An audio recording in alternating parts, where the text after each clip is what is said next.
The finish line for South Africa almost seeing as if they are on a sprint, but that line is just getting more and more distant. They've got wickets in hand, but it's seeming like that run rate, which is just touching 10, could become out of reach very soon. 35 overs, 160 for 4, which means they need another 149 runs, which is pretty much almost 10 runs and over.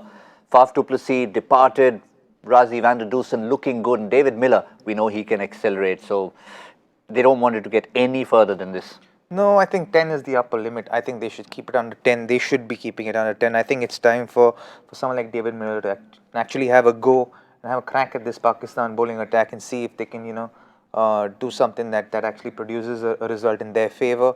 It's that time in the game where, one person has to accelerate, put the pedal to the metal, so to speak, and hope that it works in their favor. But they definitely want one guy to bat through. So I think Rassie van der Dusen is that person. I think that was even the choice that du Plessis made, that thinking that okay, Rassie's going to bat through for us, so let me take the attack to the bowlers. And unfortunately, in his case, he fell to Ahmed, who I think has bowled exceptionally. So has the other Pakistani bowlers. All of them have bowled extremely well in today's game.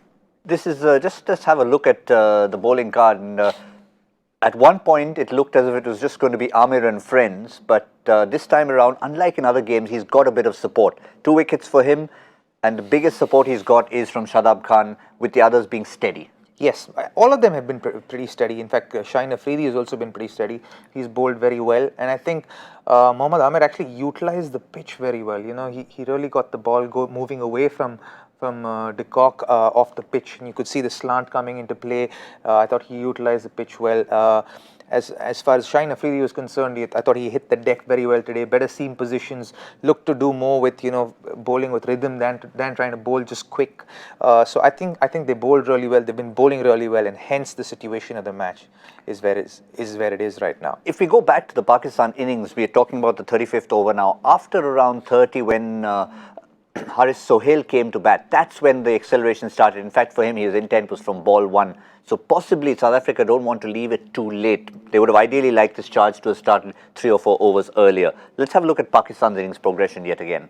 Yep, you can see from the 31st to the 40th over how they kind of upped the ante from there, went at about 7.5 runs and over, and then from the 41st to the 50th, they've again upped the ante even further and gone at about 9 runs and over. So, you see that acceleration, and that's exactly what South Africa required at this point in time for them to be able to chase that score down. But Robin, however good that looks, the problem for South Africa is they have to do even better. 7.5 and 9.1 in the last 10. At the moment, it's already touching 10. Exactly. So they should be focusing on how they can get maybe a boundary or so every over, and try to rotate the strike the rest of the ball, so as to get as close to 10 as possible. And in the last 5 overs, again take stock and see how much they need. And wickets in hand is going to be a key if they're going to win this game.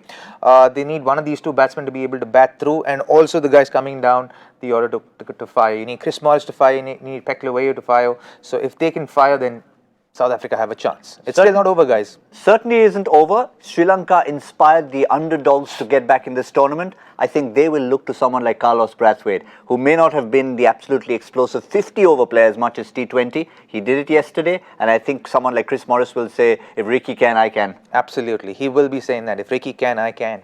Yes, that's where we see it in the 35th over. We've still got a bit of competition going between all of us for the My 11 Circle expert couch, but that will only be revealed when we bring you the end show. My 11 Circle presents Cricbuzz Live.